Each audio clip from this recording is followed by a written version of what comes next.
Ei, Girassol, quero contar para vocês que depois de muito estudo, muita dedicação e amor, chegou o grande dia, né?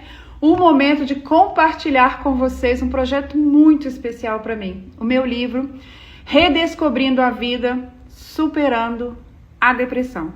Esse livro nasceu do desejo mesmo de levar acolhimento, informação e esperança para quem enfrenta dias difíceis, acredita que não consegue mais encontrar luz no caminho. É um livro para pacientes, para terapeuta, para familiares lerem junto, tá? E não é apenas um livro, vou dizer para vocês. É um abraço que eu tô mandando para vocês em forma de palavras.